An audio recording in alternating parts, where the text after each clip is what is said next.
கல்யாணம் பண்ணிக்கலாம் அப்படின்னு சந்தியா முடிவெடுத்ததுக்கு காரணம் மிகப்பெரிய வாய்ப்புகள் தமிழ் சினிமாவுலத்துல அமையாததுன்னு சொல்லலாமா? அப்படின்னும் கிடையாது. கல்யாணம் பண்றதுக்கு ஏஜும் ஆயிடுச்சு இல்லையா? ம். எனக்கு 23 இயர்ஸ் ஆகும்போதே எங்க அப்பா வந்துட்டு நான் ஏதோ ஒரு 40 இயர்ஸ் மாதிரி ஃபீல் பண்ணிட்டு இருந்தாரு. 23 இயர்ஸ் ஆச்சு, 23 இயர்ஸ் ஆச்சு. நான் சொன்னேன் கொஞ்சம் டைம் குடுங்க. ம். அப்படி எப்படி போய் தெரியாத ஒரு ஆள எப்படி கல்யாணம் பண்ண முடியும்? ம். கொஞ்சம் டைம் குடுங்க பார்த்து பண்ணிக்கலாம் ம். அப்படின்னு சொன்னேன். அதுக்கப்புறமா வெங்கட் வந்ததுக்கு அப்புறமா எனக்கு ரொம்ப நல்லா தெரியும். எனக்கு இன்சைட் அவுட் கேரக்டர் தெரியும். எல்லாமே தெரியும். ஸோ அதனால சரி ஓகே டைம் டு செட்டில் ஆயிடலாம்னு சொல்லிட்டு தான் மேரேஜ். உங்க கல்யாணமே ஒரு த்ரில்லிங்கான எக்ஸ்பீரியன்ஸ். ஃபுல்லா ஃபர்ஸ்ட் கல்யாணம் ஆகுமான்னே தெரியல. ம். நானும் சொல்லிட்டேன் இந்த இதுல நடக்கலன்னா அப்ப விச் மீன்ஸ் சகுனம் சரியில்ல. இதுக்கப்புறமா மணிமேகலை தான். நம்ம இத கட் பண்ணிக்கலாம் அப்படின்னு நான் சொல்லிட்டேன். ஃப்ளட் டைம் ஃபுல்லா ஆமா. ஃப்ளட் வந்து ஃப்ளைட் எல்லாம் மூடிட்டாங்க. கல்யாணம் நெருங்கிட்டே இருக்கு. வெங்கட் வந்துட்டு ஓஎம்ஆர் சைட்ல தங்கிட்டு இருந்தாங்க. ஒரு நாளைக்கு அவங்க சரி பார்த்து சரி கார் எடுத்துட்டு ஐ திங்க் வாட்டர் ரிசீட் ஆக ஆரம்பிச்சிருச்சு அப்படின்னு சொல்லிட்டு இருந்தாங்க. அப்புறம் எனக்கு கால் பண்ணி நான் ஃப்ளைட் எல்லாமே மிஸ் 2 நாள் தான் இருக்கு. ஐ திங்க் 3 நாள் முன்னாடி அவர் கார் எடுத்துட்டு வராரு. தண்ணி அப்படியே தான் இருக்கு. சரி கார் போகுதுன்னு ரிட்டர்ன்.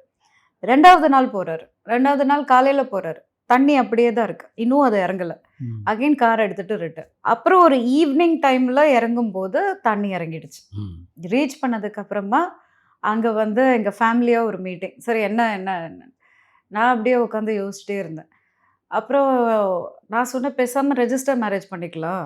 எதுவுமே இல்லன்னா அப்படி பண்ணிக்கலாம் அப்படின்னு. அப்போ வெங்கட் வந்து இல்ல பக்கத்துல ஒரு பஸ்ஸு ரெண்ட் எடுக்கிற இடம் இருக்கு. நான் அங்க போய் பார்த்துட்டு வரேன். அதுக்கப்புறமா இந்த கார்லயே நம்ம போயிட்டு யார் யார் வீட்டுக்கெல்லாம் போ முடியுமோ அவங்க கிட்ட போய் சொல்லிட்டு, யார் யாருக்கெல்லாம் வரணுமோ உன் அபார்ட்மெண்ட்டுக்கு வர சொல்லிட்டு பஸ் ஏறி எல்லாரும் கிளம்பி போயிடலாம். ம்.